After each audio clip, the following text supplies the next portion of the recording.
광인일기. 모군 형제. 지금 그 이름은 덮어두지만 모두 나의 중학교 때 친구들이다. 여러 해 서로 떨어져 있는 동안에 점차 소식마저 끊어져 버렸다. 일전에 우연히 그중 한 친구가 중병을 앓는다는 말을 듣고 귀향했던 참에 길을 돌아서 찾아갔더니 한 친구 말에 만나진 못했는데 병을 앓는 것은 그의 아우라고 했다. 일부러 먼 곳에서 병문안을 와주어 고맙지만 그는 이미 완쾌되어 모지에 가서 임관을 기다리는 중이라고 하며 껄껄 웃으면서 일기장 2권을 꺼내 보이고 이것으로 그 무렵의 병상을 잘 알 수 있을 것이니 이것을 옛 친구인 나에게 주겠노라고 말했다. 그것을 가지고 돌아와서 한번 읽어보고 그 병이 박해망상증과 유사한 것임을 알았다. 쓰여 있는 것은 지리멸렬하며 순서도 없고 황당한 이야기뿐이다. 날짜도 쓰여 있지 않다. 다만 먹빛이나 글씨체가 각양각색인 것을 보면 한꺼번에 쓰지 않은 것임을 알 수 있다.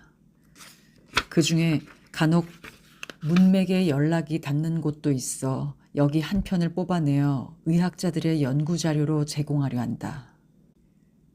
그 중에 틀린 말을 한자도 정정하지 않았지만 인명은 모두 마을 사람들로 세상에 알려져 있지도 않으며 무슨 장애가 될 일도 없지만 모두 고쳐버렸다. 책 이름은 본인이 완쾌한 후에 스스로 붙인 것이므로 그대로 두었다. 민국 7년 4월 2일 씀. 1. 오늘 밤은 달이 참 밝다.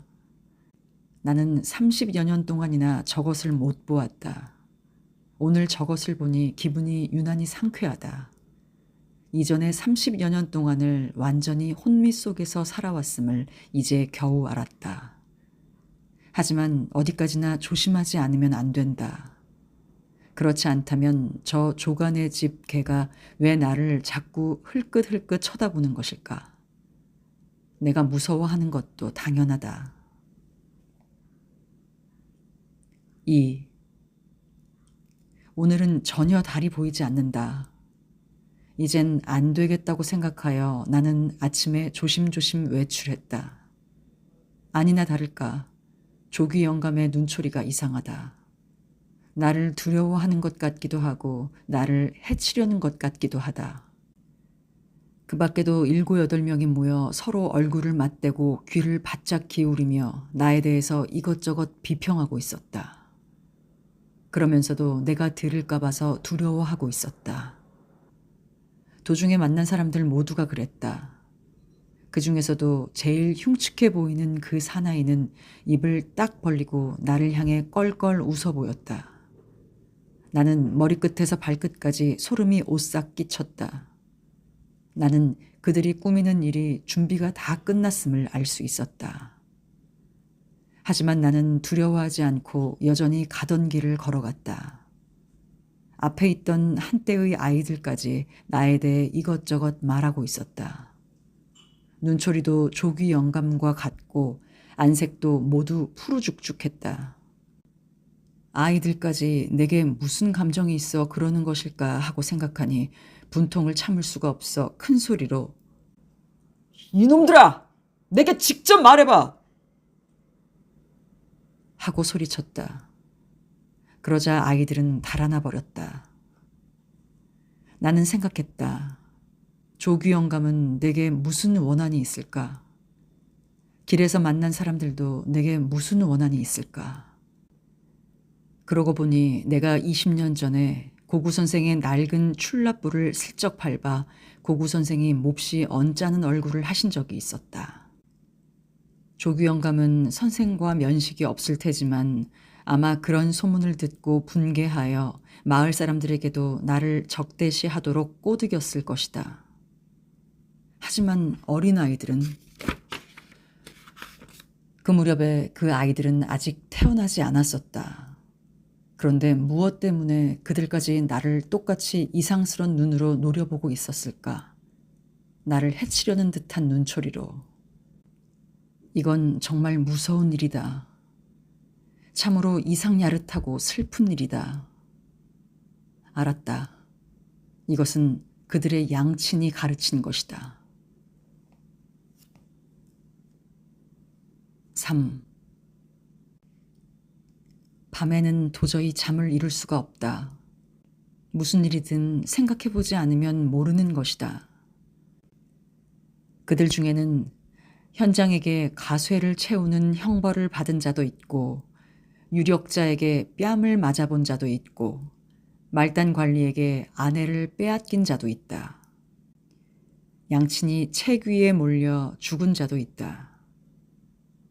그렇게 생각했기 때문인지 그들의 얼굴빛은 어제처럼 그렇게 무서워 보이지는 않았다. 또 어제처럼 그렇게 흉측해 보이지도 않았다. 가장 괴상한 것은 어제 길거리에서 만난 그 여자이다. 제 아이를 때리며 입으로는 아범놈! 네 놈을 물어뜯어 먹지 않으면 나는 직성이 안 풀린다. 하고 소리를 지르면서 눈으로는 나를 쳐다보고 있었다. 나는 섬찟하여 그 놀라움을 감출 수가 없었다. 그러자 새파란 얼굴에 이를 드러낸 여러 사람들이 모두 껄껄거리고 웃어댔다. 진노가 재빨리 내게 달려와 억지로 나를 잡아당겨 집으로 돌려보냈다. 집으로 끌려오자 집안 사람들은 모두 모르는 채 했는데 그들의 눈초리도 다른 놈들과 똑같았다. 내가 서재로 들어갔더니 문을 밖에서 잠가버렸다. 마치 한 마리의 닭이나 오리를 가두어 놓듯이. 이래서 나는 그들의 행위에 무슨 곡절이 숨어 있는지 더욱 알 수 없게 되어버렸다. 며칠 전 낭자촌의 소작인이 흉작을 호소하러 왔다. 그는 나의 형에게 말하기를 그들 마을의 대악당놈이 여러 사람에게 맞아 죽었는데 그 중에는 담이 세워진다고 하며 그 악당의 간을 꺼내어 기름에 튀겨 먹은 자도 있다고 했다. 내가 옆에서 말참견을 했더니 소작인과 내 형은 나를 물끄러미 바라보았다. 나는 오늘에야 비로소 그들의 눈초리가 밖에 있는 여러 놈들과 아주 꼭 같다는 것을 알았다. 생각하면 머리끝에서 발끝까지 소름이 끼친다. 그들은 사람을 먹을 수 있으니 나를 잡아먹지 못할 리는 없을 것이다. 그렇다. 그 여자가 물어뜯어 먹는다고 한 말이다. 얼굴이 새파래가지고 이를 드러낸 놈들의 웃음이나 엊그제 소작인들의 이야기들은 틀림없이 암호였던 것이다. 그들의 이야기에는 독이 가득 차 있고 웃음 속에는 칼이 숨어 있다. 그들의 이빨은 새하얗고 뾰족뾰족하게 나란히 박혀 있는데 그것이 바로 사람을 잡아먹는 도구라는 것을 나는 알았다. 나는 나 자신이 악인이 아니라고 생각하지만 고관의 집 장부를 발로 밟은 뒤로는 그렇게 말할 수도 없게 되었다. 그들에겐 무슨 생각이 있는 모양이지만 나는 전혀 알 수가 없다. 더욱이 그들이 서로 의가 상하면 곧 상대를 악이라고 부르니. 나는 지금도 기억하고 있는데 형이 내게 논문 쓰는 법을 가르쳐 줄 때 아무리 착한 사람이라도 약간 그 사람을 반박하는 문귀를 넣으면 형은 거기에 곧 몇 개의 동그라미를 쳐주었다. 또 악인을 변호하는 문귀를 써넣으면 형은 기상천외, 필봉비범, 운운하며 칭찬해 주곤 했다. 대체 그들이 무엇을 생각하고 있는지 내가 어찌 알아맞힐 수 있으랴.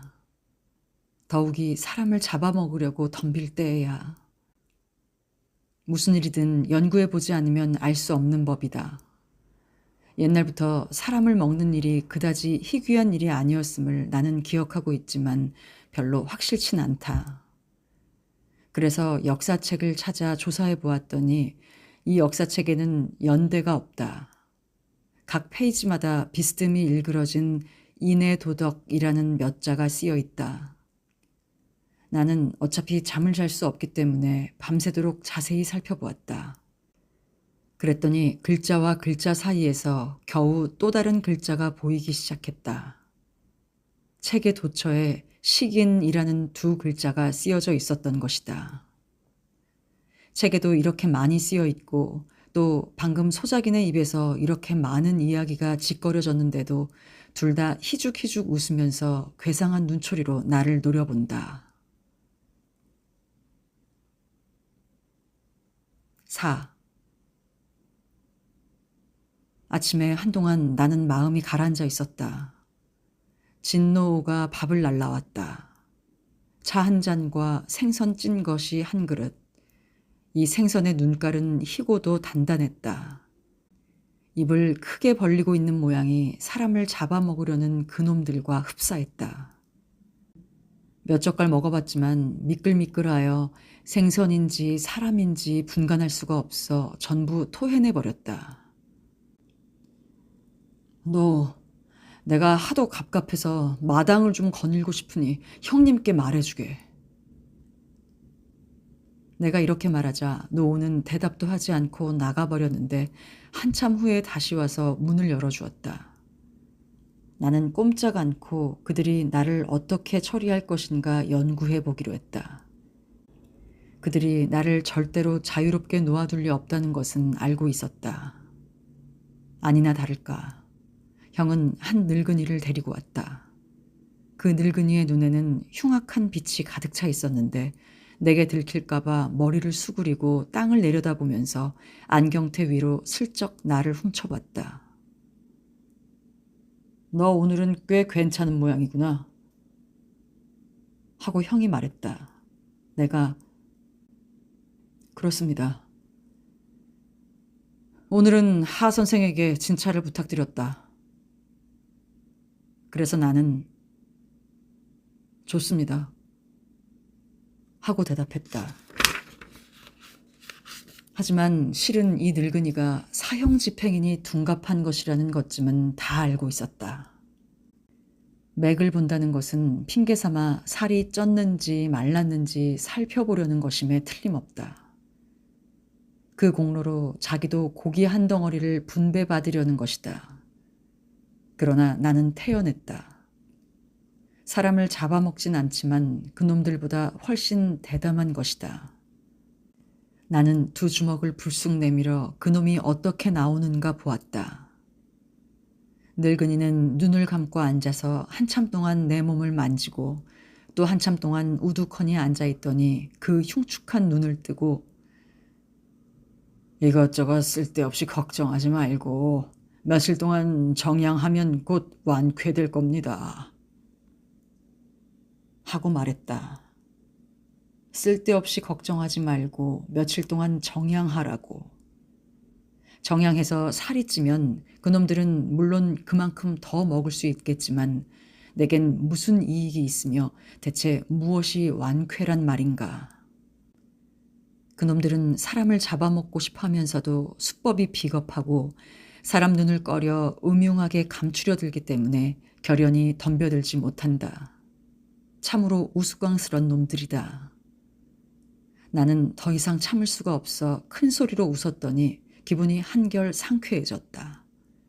나의 이 웃음 속에는 용기와 무한한 정의심이 충만해 있다는 것을 나는 알고 있다. 늙은이와 형은 나의 이 용기와 정의심에 억눌려 얼굴빛이 변해버렸다. 하지만 내게 용기가 있으면 있을수록 그들은 더욱더 나를 잡아먹고 싶어 한다. 나의 이 용기를 담고 싶은 것일까? 늙은이는 밖으로 나가더니 얼마 가지 않아서 형에게 빨리 먹어야 해요. 하고 속삭였다. 형은 머리를 끄덕였다. 아, 형, 당신도 한패였구려. 이 일대 발견은 뜻밖의 일 같지만 사실은 별로 뜻밖의 일도 아니었다. 패거리들을 모아 나를 잡아먹으려는 사람이 바로 내 형인 것이다. 사람을 잡아먹는 것이 내 형이다.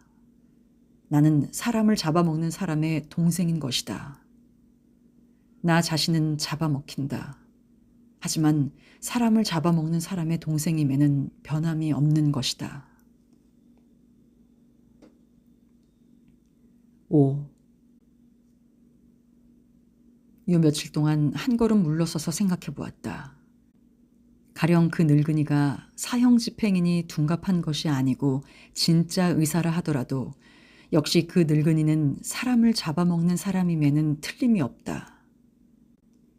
그들의 으뜸가는 스승 이시진이 만든 본초 무엇무엇이라는 책에는 명백히 사람을 구워 먹을 수 있다고 나와 있다. 그래도 자기는 사람을 잡아먹지 않는다고 말할 수 있을까? 내 형에겐 버젓한 증거가 있다. 그는 내게 글을 가르쳐 주었을 때 자기 입을 아들을 바꾸어서 먹을 수 있다고 말한 적이 있다. 초의 구대가 송을 포위했을 때 먹을 것이 없어진 송나라 사람들은 아이들을 먹었다고 하는데 차마 자기 아이들은 먹을 수 없어서 남의 아이들과 바꾸어 먹었다는 얘기가 있음. 그뿐만이 아니다. 한 번은 우연히 어떤 악인에 대해 의논하다가 형은 그놈을 죽이는 건 당연하며 고기를 먹고 가죽 위에서 잠자야 한다고 했다. 나는 당시 나이가 아직 어렸기 때문에 언제까지나 가슴이 울렁거리기만 했었다. 엊그제 낭자촌 소작인이 와서 간을 먹는다는 이야기를 했을 때에도 형은 당연한 것처럼 연방 고개를 끄덕이고 있었다. 그의 생각이 옛날과 다름없이 잔인하다는 것을 이것으로도 알 수 있다. 아들을 바꾸어서 먹는 일이 승낙되는 이상은 바꿀 수 없는 것은 하나도 없다. 잡아먹을 수 없는 사람은 아무데도 없다. 나는 이전에는 그의 이야기를 듣기만 해도 머리가 멍해졌던 것인데 지금 생각해보면 그가 그런 이야기를 들려줄 때에는 입가에 사람 기름을 칠하고 있었을 뿐만 아니라 마음속에는 사람을 잡아먹고 싶은 욕심이 가득 차 있었던 것이다. 6. 낮인지 밤인지 캄캄해서 분간할 수가 없다. 조간의 개가 또 짖었다. 호랑이 같은 흉포한 마음, 토끼 같은 겁쟁이, 여우의 교활성. 7. 그들의 수법을 알았다. 손을 써서 직접 죽이고 싶지는 않고 또 그런 용기도 없는 것이다. 후환이 두렵기 때문이다. 그래서 그들은 서로 연락을 취하고 함정을 파서 억지로 내가 자살하도록 몰아넣고 있는 것이다. 며칠 전 길거리에서 그들 남녀들의 태도나 요즘 형의 거동을 보면 그 10중 8구는 알 수 있는 것이다. 가장 좋은 것은 허리띠를 풀어 대들보에 매달고 스스로 목을 메어 죽는 일이다. 그들은 살인의 죄명을 입지 않고 소원도 성취되는 셈이기 때문에 물론 광희하여 울음소리 같은 웃음소리를 지를 것이다. 이 방법이 아니면 두려움과 걱정 때문에 죽는 것이 좋을 것이다. 살은 좀 빠져도 이만하면 됐다고 몇 번이고 머리를 끄덕일 것임에 틀림없다. 하지만 그들은 죽은 고기밖에 먹을 줄 모른다.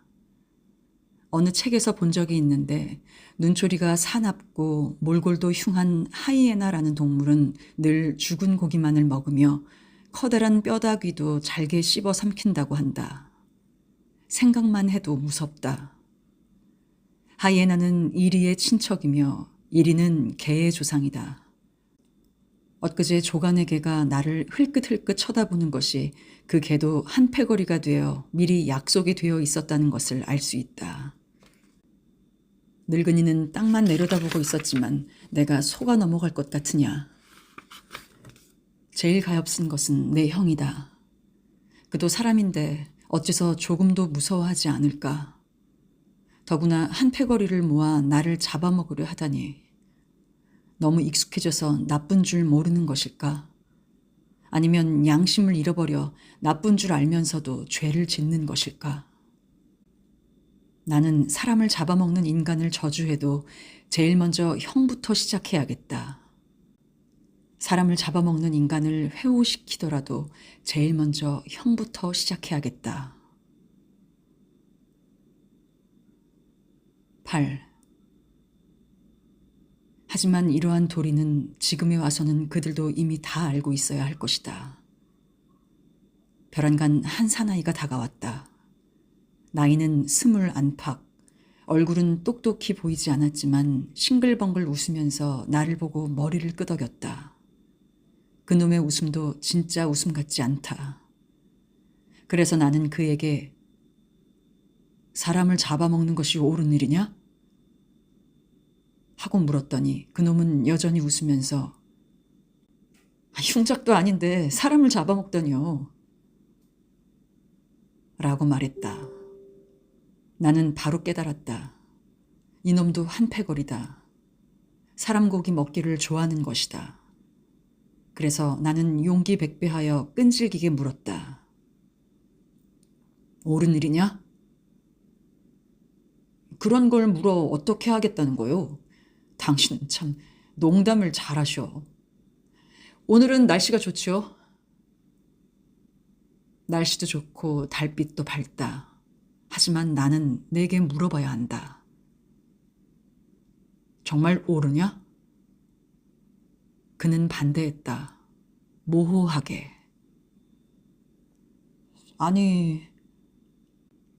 아니라고? 그럼 그놈들은 왜 잡아먹지? 설마 그런 일이... 설마라고? 낭자촌에서는 지금도 잡아먹고 또 책에도 쓰여 있어. 새빨갛고 싱싱하다고. 그는 얼굴빛이 강철처럼 새파랗게 질리더니 눈을 부릅뜨면서 그런 일이 있을지도 모르지요. 그렇지만 그건 새삼스런 일이 아닙니다. 라고 말했다. 새삼스런 일이 아니면 그럼 옳단 말이냐? 난 당신과 그런 논의를 하고 싶지 않아요. 아무튼 당신은 그런 소리를 하면 못 써요. 그래도 당신이 말하면 그것은 당신 잘못입니다. 내가 펄쩍 뛰며 눈을 부릅뜨자 그 사나이의 모습은 이미 보이지 않았다. 나의 전신은 땀으로 후줄근히 젖어 있었다.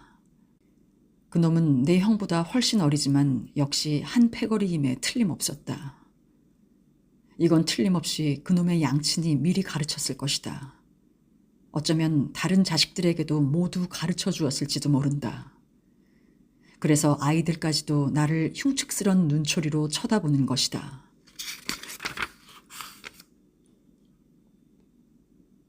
9. 자신은 사람을 잡아먹으려 하면서도 남에게 잡아먹히는 것은 두려운 것이다. 그래서 모두 의심스런 눈초리로 서로 상대의 얼굴을 몰래 훔쳐보는 것이다. 이런 생각을 버리고 마음 편히 일하고 길을 걷고 식사하며 잠을 자면 얼마나 즐거울까. 그것은 단지 문지방 하나, 고개 하나를 넘어서면 그만인 것이다. 그런데 그들은 부자, 형제, 부부, 친구, 사제, 구적, 그리고 서로 알지도 못하는 사람들이 모두 한 패거리가 되어 서로 격려하면서도 죽어도 이 한 걸음을 넘어서려 하지 않는 것이다. 10. 아침 일찍 형을 찾아갔다. 그는 안채 방문 밖에서 하늘을 쳐다보고 있었다. 나는 형의 뒤로 걸어가 문을 막고 서서 몹시 침착하고 부드럽게 형에게 말했다. 형님에게 할 얘기가 좀 있는데. 그래. 그럼 말해보렴. 그는 곧 돌아보며 고개를 끄덕였다. 약간 하고 싶은 말이 있는데 말이 잘 안 나오는군요. 형님, 옛날 인간이 야만인이었던 시대에는 아마 모두 사람을 잡아먹었겠죠. 그 후 생각이 바뀌어서 개중에는 사람을 잡아먹지 않고 서로 사이좋게 지내려고 노력하여 인간으로, 참다운 인간으로 변하는 자도 있을 것이고 또 여전히 사람을 잡아먹고 있는 자도 있겠죠. 마치 벌레도 개중에는 물고기, 새, 원숭이 같은 것으로 점점 변했다가 마침내 인간으로까지 변한 것도 있고 또 사이좋게 지내려 하지 않기 때문에 지금도 벌레인 채로 남아있는 것과 같은 것입니다. 이 사람을 잡아먹는 인간은 사람을 잡아먹지 않은 인간에 비해 얼마나 부끄러운 일이겠어요. 이것은 벌레가 원숭이에 대해 부끄러운 것과는 도저히 비교가 안 될 정도로 부끄러운 일이 아니겠어요. 여가가 제 자식을 삶아서 걸주에게 먹인 것은 먼 옛날입니다. 그런데 사실은 반고가 천지를 개벽한 이래 여가의 아들까지 계속 사람을 잡아먹고 여가의 아들로부터 다시 결속하여 서성림까지 잡아먹고 또 낭자촌에서 붙잡힌 사람까지 계속 잡아먹고 있는 실정입니다. 작년에 성안에서 범인이 처형되었을 때에는 폐병을 앓고 있는 환자까지도 그 범인의 피를 만두에 묻혀서 핥았습니다. 그들은 나를 잡아먹으려 하고 있어요. 형님 한 분만도 나는 힘에 겨웠는데 어쩌자고 또 사람을 잡아먹는 놈들과 한패거리가 되시는 겁니까? 사람을 잡아먹는 놈들은 무슨 일이든 할 수 있습니다. 그놈들은 나를 삶아먹을 수도 있을 것입니다. 아니, 한패거리끼리도 서로 잡아먹을 수 있습니다. 하지만 한 걸음 방향을 바꾸기만 하면, 지금 곧 고치기만 하면 사람들은 모두 평화스럽게 지낼 수 있는 것입니다. 옛날부터 그랬다고는 해도 오늘부터라도 우리는 각별히 사이좋게 될 수 있습니다. 형님, 그런 일은 할 수 없다고 거절하시면 됩니다. 형님, 나는 형님이 그렇게 할 수 있으리라고 믿습니다. 엊그제도 소작인이 연공을 줄여달라고 했을 때 형님은 안 된다고 하시지 않았어요. 처음에 형은 그저 냉소할 뿐이더니 점차 눈초리가 험악해지고 내가 그의 비밀을 들추자 얼굴이 새파랗게 질려버렸다. 문 밖에 서 있던 여러 놈들이, 그 속에는 조기 영감과 그의 개도 있었는데 주위를 흘끔흘끔 엿보면서 문 안으로 들어왔다. 얼굴이 잘 보이지 않는 놈도 있었는데 아마 헝겊으로 가린 모양이다. 얼굴이 여전히 새파랗게 질려 이를 드러낸 놈도 있었는데 입을 오므리며 웃고 있었다. 나는 그들이 한패거리로 모두 사람을 잡아먹는 놈들이라는 것을 잘 안다. 하지만 그놈들의 생각이 모두 똑같지 않다는 것도 나는 알고 있었다. 이제 새삼스런 일이 아니다. 사람을 잡아먹는 것을 당연하다고 여기는 자들이 있는 동시에 또 잡아먹어서는 안 될 줄 알면서도 여전히 사람 고기를 먹고 싶어하고, 그러면서도 그것을 남이 명백히 지적할까봐 두려워하고 있는 자들도 있다. 그래서 내 말을 들으면 더욱더 화를 내지만 입을 다물고 냉소하는 수밖에 다른 도리가 없는 것이다. 이때 형은 벼랑간 다들 나가요! 미치고 하니까 뭐가 재밌어요! 하며 흉측한 얼굴로 큰 소리를 질렀다. 나는 이때 다시금 그들의 교묘한 수법을 알았다. 그들은 괘씸하려 하지 않을 뿐더러 벌써 모든 일을 꾸며놓고 미치광이라는 이름을 준비해 두었다가 내게 뒤집어 씌운 것이다. 이렇게 해두면 뒤에 잡아먹을 때도 아무런 문제가 일어나지 않을 뿐더러 세상 사람들로부터 무리가 아니라고 동정받을 가능성도 있는 것이다. 한 명의 악당을 여럿이서 잡아먹었다고 한 소작인의 이야기도 바로 이 수법이다. 이것은 그들의 상투수단인 것이다. 진노가 잔뜩 화가 나서 뛰어들어왔다. 하지만 내 입을 어찌 막을 수 있겠는가. 나는 조금도 주저없이 그놈들에게 말해주었다. 너희는 마음을 고쳐야 한다. 진심으로 마음을 고쳐야 해. 이제 머지않아 사람을 먹는 놈들 따위는 이 세상에서 발붙일 수 없게 될 것이다. 너희가 마음을 고치지 않으면 자기 자신도 결국 먹혀버리고 말 것이다. 아무리 많이 낳는다 해도 진짜 사람들에게 틀림없이 모두 멸망당하고 말 것이다. 마치 사냥꾼이 이리를 모조리 잡아 죽이듯이. 벌레처럼 말이다.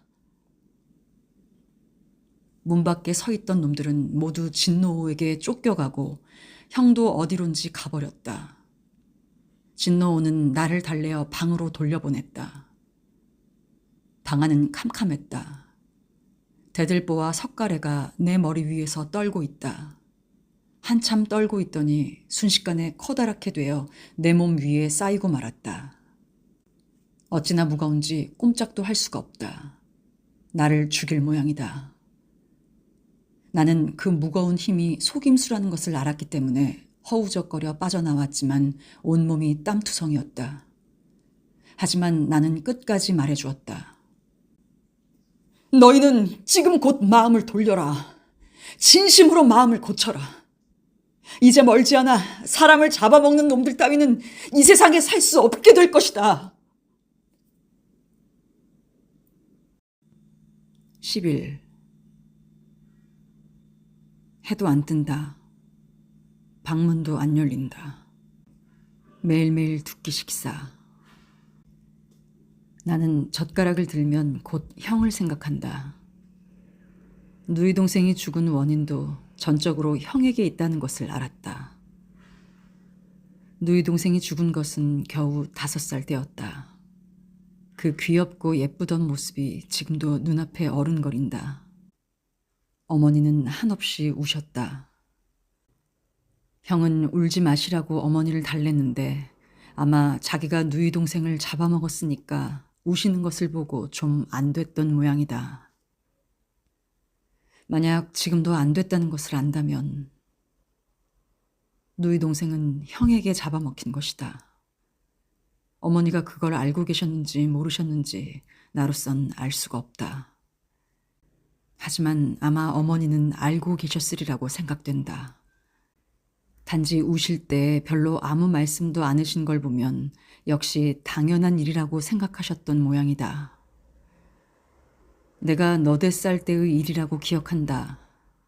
집 앞에서 바람을 쐬고 있는데 형이 내게 부모님이 병이 드셨을 때에는 자식 된 사람은 자신의 살을 한 점 베어내어 그걸 삶아 부모에게 권하는 법이다.